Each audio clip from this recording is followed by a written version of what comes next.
الحمد لله نحمده ونستعينه ونستغفره ونؤمن به ونتوكل عليه ونعوذ بالله من شرور أنفسنا ومن سيئات أعمالنا من يهده الله فلا مضل له ومن يضلله فلا هادي له ونشهد أن لا إله إلا الله وحده لا شريك له ونشهد أن سيدنا ومولانا محمدا عبده ورسوله أما بعد فأعوذ بالله من الشيطان الرجيم بسم الله الرحمن الرحيم يا أيها الذين آمنوا اتقوا الله ولتنظر نفس ما قدمت لغد واتقوا الله إن الله خبير بما تعملون وقال النبي صلى الله عليه وسلم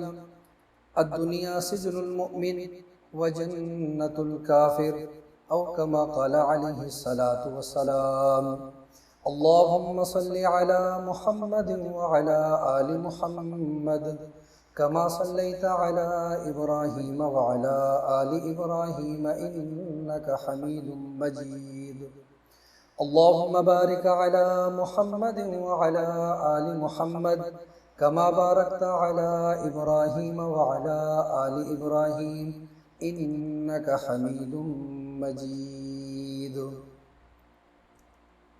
انتہائی قابل احترام محترم و مکرم سامعین، عید کا دن خوشی کا دن ہوتا ہے اور اللہ تعالیٰ کی طرف سے مہمان نوازی کا دن ہوتا ہے۔ اللہ تعالیٰ کو اپنے بندوں سے بڑا پیار ہے اور سب سے زیادہ محبت اور پیار کرنے والی ہستی اللہ کی ذات ہے۔ اس کے بعد رسول پاک صلی اللہ علیہ وسلم اور اس کے بعد شفیق والدین، یہ ہستیاں بے لوث محبت کرتی ہیں۔ تو اللہ نے بھی یہ، کیونکہ اللہ اپنے بندوں کو خوش دیکھنا چاہتے ہیں، تو اللہ تعالیٰ نے یہ خوشی کے دن عطا فرمائے ہیں۔ پورے سال کے اندر دو عیدیں ہوتی ہیں، ایک عید الاضحیٰ ہے اور ایک عید الفطر ہے۔ یہ دونوں اسلامی تہوار ہیں اور مسلمان پوری دنیا کے اندر خوشی کے ساتھ ان دنوں کو مناتے ہیں۔ باقی مذاہب بھی ہیں، ان کی بھی تہوار ہیں، وہ بھی اپنے اپنے مقررہ دن میں وہ تہوار مناتے ہیں۔ جیسے عیسائی ہیں، ان کے اپنے مخصوص تہوار ہیں، یہودی ہیں، ان کے اپنے مخصوص تہوار ہیں، ہندو ہیں، ان کے اپنے مخصوص تہوار ہیں۔ لیکن اسلامی جو تہوار ہیں ان کا انداز بڑا نرالا ہے، اور اسلامی تہوار اور دوسرے مذاہب کے تہواروں میں بڑا فرق ہے، بہت زیادہ فرق ہے۔ وہ فرق کیا ہے کہ باقی جو تہوار ہیں دوسرے مذاہب کے، مثلا عیسائی اپنے تہوار مناتے ہیں، 25 دسمبر کو وہ اپنا کرسمس مناتے ہیں اور وہ کہتے ہیں کہ اس دن کو حضرت عیسیٰ علیہ السلام کی ولادت ہوئی تھی۔ یہودی اپنا خوشی کا دن مناتے ہیں اور وہ کہتے ہیں کہ اس دن اللہ تعالیٰ نے حضرت موسیٰ علیہ السلام کو فرعون سے نجات عطا فرمائی تھی اور فرعون غرق ہوا تھا، اللہ تعالیٰ نے موسیٰ علیہ السلام کو کامیابی عطا فرمائی تھی۔ اس خوشی میں وہ یہ تہوار مناتے ہیں۔ ہندو اپنے مقررہ دنوں میں تہوار مناتے ہیں۔ تو اسلامی تہوار اور باقی مذاہب کے تہوار میں فرق یہ ہے کہ باقی مذاہب کے جو تہوار ہیں، جو دن ہیں، ان کا تعلق کسی ماضی کے واقعات کے ساتھ ہوتا ہے، کسی ماضی کے واقعے کے ساتھ ہوتا ہے۔ جیسے عیسائی دیکھ لیں، وہ کہتے ہیں اس دن حضرت عیسیٰ علیہ السلام کی ولادت ہوئی تھی، اس وجہ سے ہم خوشی کا دن مناتے ہیں۔ یہودی دیکھ لیں، حضرت موسیٰ علیہ السلام کو اللہ نے نجات دی تھی، اس خوشی میں ہم یہ اپنا تہوار مناتے ہیں۔ تو اب ان کے جتنے تہوار ہیں ان کا تعلق کسی ماضی کے کسی واقعے کے ساتھ خاص ہے، لیکن جو اسلامی تہوار ہیں ان کا تعلق ماضی کے کسی واقعے کے ساتھ نہیں، ماضی میں جو واقعات ہوئے ہیں ان کے کسی واقعے کے ساتھ ان کا تعلق نہیں۔ جیسے مثال کے طور پر عید الفطر ہے، اب عید الفطر یکم شوال کو منائی جاتی ہے، رمضان شریف ختم ہوتا ہے اور یکم شوال کو عید الفطر ہوتی ہے، اور عید الاضحیٰ 10 ذی الحجہ کو ہوتی ہے۔ تو اب اس میں کوئی واقعہ پیش نہیں آیا، کوئی واقعہ پیش نہیں آیا، حالانکہ حضور پاک صلی اللہ علیہ وسلم کی زندگی میں بے شمار واقعات آئے۔ جیسے آپ صلی اللہ علیہ وسلم نے مدینہ منورہ کی طرف ہجرت فرمائی، اور اسی طرح غزوہ بدر میں اللہ تعالیٰ نے مسلمانوں کو کامیابی عطا فرمائی، غزوہ احزاب ہے اس میں اللہ تعالیٰ نے فتح عطا فرمائی، اور حضور پاک صلی اللہ علیہ وسلم جب فتح مکہ کے موقع پر آپ صلی اللہ علیہ وسلم دوبارہ مکہ مکرمہ تشریف لے آئے اور فتح یاب ہو کر تشریف لا رہے ہیں، سیدنا بلال رضی اللہ تعالیٰ عنہ نے اس دن کعبہ کے چھت پر کھڑے ہو کر اذان دی۔ اتنے بڑے بڑے واقعات ہوئے ہیں، لیکن ان دنوں کو عید کا دن متعین نہیں کیا، ان دنوں کو عید کا دن متعین نہیں کیا۔ تو دونوں میں فرق یہ ہے کہ باقی مذاہب کے جو تہوار ہیں ان میں ان تہوار کا تعلق ماضی کے کسی واقعے کے ساتھ ہے، اور ہمارے جو اسلامی تہوار ہیں ان کا تعلق ماضی کے کسی واقعے کے ساتھ نہیں ہے، بلکہ اللہ تعالیٰ کی جب آدمی عبادت سے فارغ ہوتا ہے تو فراغت کے بعد اللہ تعالیٰ انعام کی شکل میں یہ خوشی کا دن عطا فرماتا ہے۔ جیسے عید الفطر ہے، رمضان شریف کی آدمی روزے رکھتا ہے، اعمال کرتا ہے، دن کو روزہ رکھتا ہے، دن کو رات کو تراویح کی نماز پڑھتا ہے، تو اب نیک اعمال کی تکمیل میں انعام کے طور پر اللہ تعالیٰ عید کا دن عطا فرماتا ہے۔ اسی طرح 10 ذی الحجہ کو جو عید الاضحیٰ ہوتی ہے اس میں بھی 9 ذی الحجہ کو پوری دنیا کے مسلمان یوم عرفہ عرفات کے میدان میں جمع ہوتے ہیں، اور حج کا جو سب سے عظیم رکن ہے وقوف عرفہ وہ ادا کرتے ہیں 9 تاریخ کو، اور یہ بڑی ایک عظیم عبادت ادا کرتے ہیں۔ اس کی تکمیل میں انعام کے طور پر اللہ تعالیٰ 10 ذی الحجہ کو عید الاضحیٰ کی شکل میں انعام ان کو عطا فرماتا ہے۔ تو اب دونوں سے ہمیں سبق یہ ملا کہ خوشی جو اللہ کی ذات ہمیں عطا فرماتی ہے، اس خوشی پر انسان جو اپنا عمل کرتا ہے نا، عمل، یہ عید ہمیں یہ سبق دیتی ہے کہ ہم جو نیک عمل کرتے ہیں نا، نیک عمل، اس پر اللہ کی ذات خوش ہوتی ہے۔ یہ دونوں جو عیدیں ہیں ہمیں یہ بھی سبق دے رہی ہیں کہ ہم اپنے جو بڑے ہیں ان کے واقعات پر ہم جو فخر کرتے ہیں، اپنے جو بڑے ہیں، جو بڑے بڑے انہوں نے کارنامے کیے، ان پر فخر کرنا بھی چاہیے، ہم فخر کر سکتے ہیں، لیکن اس کے ساتھ ساتھ اپنا عمل ہی انسان کو کام آئے گا، اپنا عمل ہی انسان کو کام آئے گا۔ حضرت فاطمہ رضی اللہ تعالیٰ عنہ جو حضور پاک صلی اللہ علیہ وسلم کی لاڈلی صاحبزادی ہے، اور حضرت علی رضی اللہ تعالیٰ کی زوجہ مطہرہ ہے، حسنین کریمین کی والدہ ماجدہ ہیں، تو کتابوں میں آتا ہے جب ان کا انتقال ہوا اور جنازہ جب لے جایا گیا قبر کی طرف، تو حضرت ابو ذر رضی اللہ تعالیٰ عنہ جوش میں آ گئے، تو قبر سے مخاطب ہو کر کہنے لگے یا قبر اتدری من التی جاءک بہا الیک ہذہ بنت رسول اللہ صلی اللہ علیہ وسلم ہذہ زوجۃ علی المرتضی رضی اللہ تعالی عنہ ہذہ ام الحسنین کریمین ہذہ فاطمۃ الزہرا رضی اللہ تعالی عنہ۔ تو حضرت ابو ذر غفاری رضی اللہ تعالی جوش میں آ کر قبر سے کہنے لگے اے قبر تجھے پتہ ہے کس کا جنازہ تیرے اندر آیا ہے؟ یہ جنازہ اس ہستی کا ہے جو حضور پاک صلی اللہ علیہ وسلم کی بیٹی ہیں، حضرت علی رضی اللہ تعالیٰ عنہ کی زوجہ مطہرہ ہیں، اور شہید کربلا حضرت امام حسین اور حضرت حسن رضی اللہ تعالیٰ عنہ کی والدہ ماجدہ ہیں۔ یہ سیدہ فاطمۃ الزہرا رضی اللہ تعالیٰ عنہ تیرے اندر آئی ہیں۔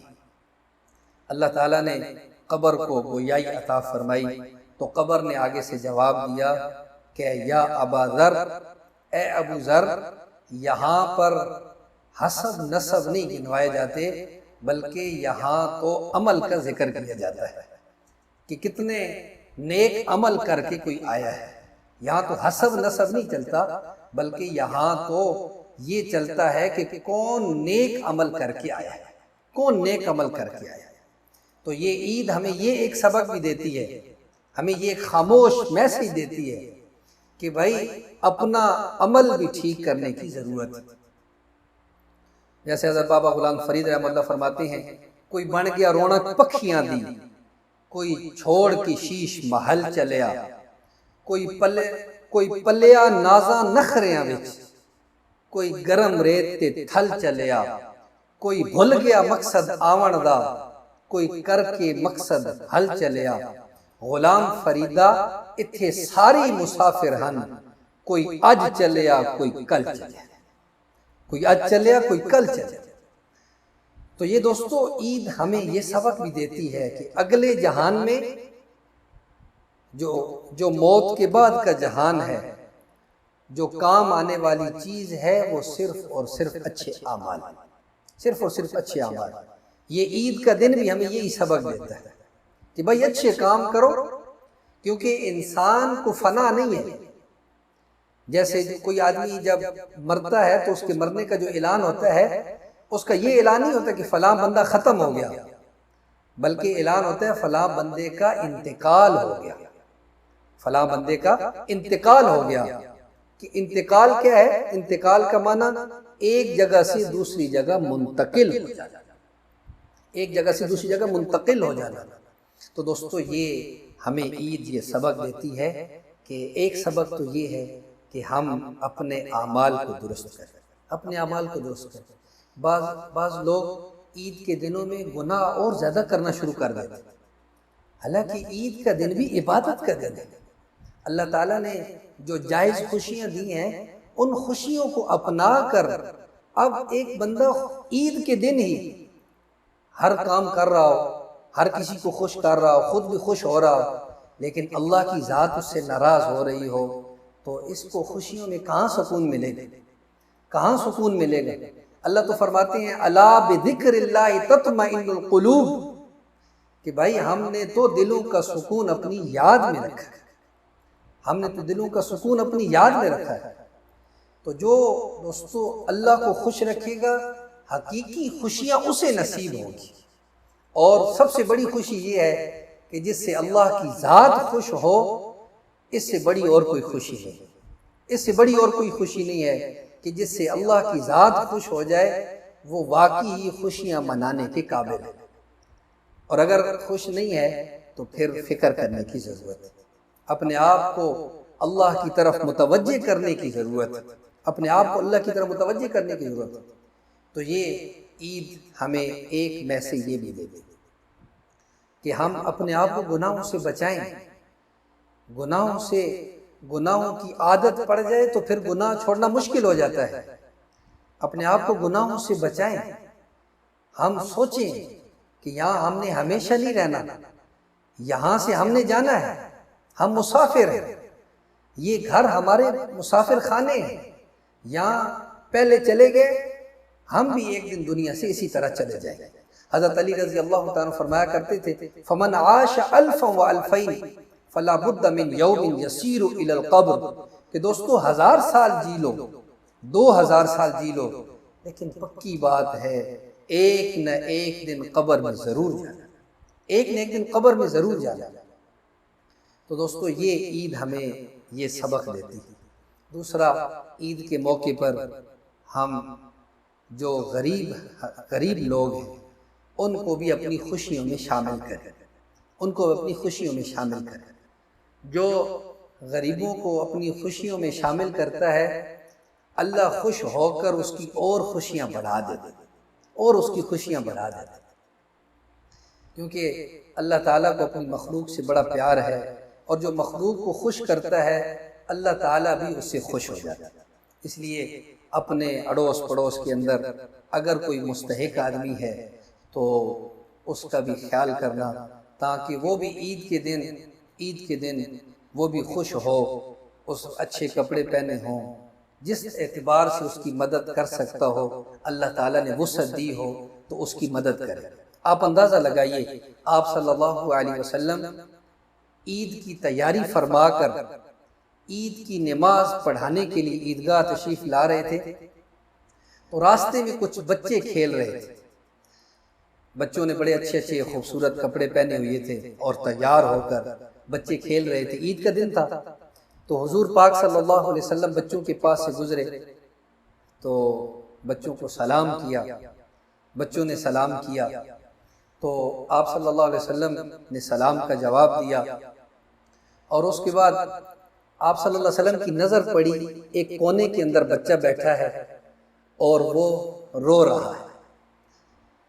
آپ صلی اللہ علیہ وسلم اس بچے کے پاس تشریف لے گئے اور آپ صلی اللہ علیہ وسلم نے اس بچے سے پوچھا بیٹا کیوں رو رہے ہو، کیا وجہ ہے، کیوں تمہارے پاس کھلونے نہیں ہیں؟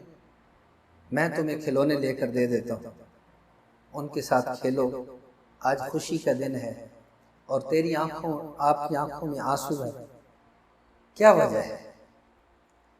تو وہ بچہ عرض کرنے لگا اللہ کے رسول صلی اللہ علیہ وسلم میرے پاس میں کھلونوں کی وجہ سے نہیں رو رہا، بلکہ میرے ماں باپ دنیا سے چلے گئے، میں رو اس وجہ سے رہا ہوں کہ کاش آج میرے ماں باپ ہوتے تو مجھے بھی اچھے کپڑے پہناتے، مجھے بھی نہلاتے دھلاتے، مجھے بھی صحیح میں بن سور کر عیدگاہ کی طرف بھیجتے، تو میں تو اپنے ماں باپ کی یاد میں رو رہا۔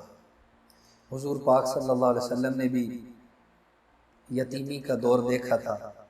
آپ صلی اللہ علیہ وسلم کو جب پیدا ہوئی تو والد صاحب نہیں تھے، 5 سال کی عمر ہوئی تو حضور پاک صلی اللہ علیہ وسلم کی والدہ ماجدہ کا انتقال ہو گیا۔ تو جو یتیمی کے دکھ درد ہوتے ہیں آپ صلی اللہ علیہ وسلم ان سے واقف تھے۔ آپ صلی اللہ علیہ وسلم کبھی کبھی اپنی ماں کو یاد بھی کیا کرتے تھے، تو اس بچے کا درد بھی وہی محسوس کر سکتا ہے جس کے ماں باپ دنیا سے نہ ہوں، دنیا سے رخصت ہو گئے۔ آپ صلی اللہ علیہ وسلم نے اس بچے کو ساتھ لیا اور عیدگاہ جانے کے بجائے اپنے گھر تشریف لے گئے۔ حضرت عائشہ رضی اللہ تعالیٰ عنہ کو بلایا اور فرمایا عائشہ اس بچے کو نہلاؤ اور اس بچے کو کپڑے پہناؤ۔ اما عائشہ رضی اللہ تعالیٰ عنہ نے بچے کو نہلایا اور اس وقت جو کپڑے میسر تھے حضور پاک صلی اللہ علیہ وسلم نے چادر مبارک دی اور چادر مبارک فرمایا اس کے 2 ٹکڑے کر لو، ایک چادر اوپر لپیٹ دو ایک نیچے لپیٹ دو، اس طرح اس بچے کو سجاؤ، کپڑے پہنا دو۔ اما عائشہ رضی اللہ تعالیٰ عنہ نے وہ کپڑے پہنائے اور اس کے بعد تیل وغیرہ لگایا۔ جب بچہ صحیح تیار ہو گیا اور جب چلنے لگا تو آپ صلی اللہ علیہ وسلم نے فرمایا بیٹا آج آپ عیدگاہ کی طرف پیدل نہیں جاؤ گے بلکہ مجھ محمد صلی اللہ علیہ وسلم کے کندھوں پہ سوار ہو کے جاؤ۔ کندھوں پہ سوار ہو کے جاؤ۔ تو یوں کندھوں پہ سوار کیا، اور حضور پاک صلی اللہ علیہ وسلم گلی سے گزر رہے ہیں۔ وہ بچے جو پہلے خوش ہو رہے تھے اور خوشی میں انہوں نے سلام بھی پیش کیا تھا، وہ بھی رشک کرنے لگے کہ یہ بچہ کتنا خوش قسمت ہے کہ حضور پاک صلی اللہ علیہ وسلم کے کندھوں پہ سوار ہو کر عیدگاہ کی طرف جا رہا ہے۔ آپ صلی اللہ علیہ وسلم عیدگاہ میں جب تشریف لے گئے، سارے صحابہ رضی اللہ تعالیٰ اجمعین دیکھ رہے ہیں۔ حضور پاک صلی اللہ علیہ وسلم نے بچے کو اٹھایا ہوا ہے۔ منبر کے پاس جب پہنچے تو آپ صلی اللہ علیہ وسلم نے جب بچے کو نیچے اتارا، تو جب بچہ نیچے بیٹھنے لگا، حضور پاک صلی اللہ علیہ وسلم نے فرمایا، بیٹا آج تم نیچے نہیں بیٹھو گے بلکہ میرے ساتھ منبر پر بیٹھو، میرے ساتھ منبر پر بیٹھو۔ حضور پاک صلی اللہ علیہ وسلم نے اپنے ساتھ بٹھایا، اپنے ساتھ بٹھا کر اس وقت حضور پاک صلی اللہ علیہ وسلم نے ارشاد فرمایا کہ جو آدمی محبت کے ساتھ یتیم بچے کے سر پہ پیار سے محبت سے ہاتھ رکھے گا، اس ہاتھ کے نیچے جتنے بال آئیں گے اللہ تعالیٰ اتنی نیکیاں اس کے نامہ اعمال میں لکھوا دیں، اتنی نیکیاں اس کے نامہ اعمال میں لکھوا دیں۔ تو اب دوستو جو یتیموں کا پورا خیال کرے گا اس کو اللہ تعالیٰ پھر کتنا نوازیں گے۔ تو اپنی عید کی خوشیوں میں اپنے غریبوں کو بھی شامل کرنا، اپنے پیاروں کو بھی شامل کرنا، تو یہ خوشیاں انشاءاللہ اور زیادہ بڑھ جائیں گی، اور زیادہ بڑھ جائیں گی۔ ایک خوشی کا یہ بھی میسج ہوتا ہے، یہ بھی عید کا ایک میسج ہے کہ باقیوں کو بھی خوشیوں میں شریک کرنا۔ دوسرا، بعض دفعہ کوئی ساتھی دوسروں سے ناراض ہوتے ہیں، تو یہ خوشی کا موقع ہے۔ اگر آدمی کسی سے ناراض ہے، کسی سے ناراض ہے، بھائی سے ناراض ہے، چچا کے بیٹے سے ناراض ہے، یا کسی سے بھی ناراض ہے، کسی سے بھی ناراض ہے، تو یہ خوشی کا دن ہے۔ اس خوشی کے موقع پر اس کو راضی کرنا، اس کے گھر چلا جائے اور اس کو راضی کرنا۔ آپ صلی اللہ علیہ وسلم نے ارشاد فرمایا، لا يحل لمسلم ان يهجر اخاه فوق ثلاث فمن مات دخل النار، کہ حلال نہیں ہے کسی آدمی کے لیے کسی مسلمان سے 3 دن سے زیادہ ناراض ہے۔ بعض لوگ تو سالوں سال ناراض ہوتے ہیں۔ میں نے ایک ساتھی کو دیکھا کہ وہ قبر پہ رو رہا تھا، قبر پہ نہ رو رہا تھا۔ میں نے کہا آپ کیوں رو رہے ہیں؟ کہتے ہیں جی یہ جو قبر ہے نا، یہ قبر والا مجھ سے ناراض تھا، میں بیرون ملک میں تھا، پیچھے اس کا انتقال ہو گیا اور یہ ناراضگی کی حالت میں ہی دنیا سے چلا گیا۔ میں نے دل میں کہا اب راضی کرنے کا کیا فائدہ، اب راضی کرنے کا کیا فائدہ۔ یہ چھوٹے بچے کھیلتے ہیں نا، تو وہ جب ناراض ہو جاتے ہیں نا آپس میں، تو ایک پنجابی کا جملہ آپس میں کہتے تھے، ہمیں بھی یاد ہے کہ بھیڑا بھیڑا معاف کرو اللہ نہ گھر صاف، بھیڑا بھیڑا معاف کرو اللہ نہ گھر صاف کرو۔ تو یہ بچپن میں تو یہ ہمیں جملہ نہیں سمجھ آتا تھا، لیکن جب بڑے ہوئے تو اب یہ جملہ سمجھ آیا ہے کہ یہ جملہ تو بچوں کا نہیں ہے بلکہ کسی سمجھدار آدمی نے یہ جملہ کہا تھا کہ بھیڑا بھیڑا معاف کرو اللہ نہ گھر صاف کرو۔ ہم تو اس کا مطلب یہی سمجھتے تھے کہ آپس میں راضی ہو جاؤ اور جا کر اللہ کا گھر صاف کر دو، مسجد صاف کر دو، بلکہ اس کا مطلب یہ نہیں تھا، بلکہ اس کا مطلب یہ تھا کہ آپس میں جھگڑا جو ہو گیا ہے آپس میں راضی ہو جاؤ اور اللہ کا گھر صاف کرو۔ یعنی یہ جو دل ہے یہ اللہ کا گھر ہے، اس دل کو اس آدمی کی نفرت سے صاف کر دو، اس دل کو اس آدمی کی نفرت سے کیا کر دو، بالکل صاف کر دو، بالکل صاف ستھرا کر دو۔ اور وہ دل اللہ کو بڑا پسند ہے۔ حضور پاک صلی اللہ علیہ وسلم نے بھی ایک صحابی کے بارے میں بشارت دی۔ آپ صلی اللہ علیہ وسلم تشریف فرما تھے، صحابہ اکرام رضی اللہ عنہ اجمعین آپ صلی اللہ علیہ وسلم کے پاس تشریف فرما تھے۔ ایک صحابی دور سے تشریف لا رہے تھے، تازہ تازہ وضو کیا ہوا ہے اور وضو کا پانی بھی ٹپک رہا ہے اور بغل میں جوتے ڈالے ہوئے ہیں۔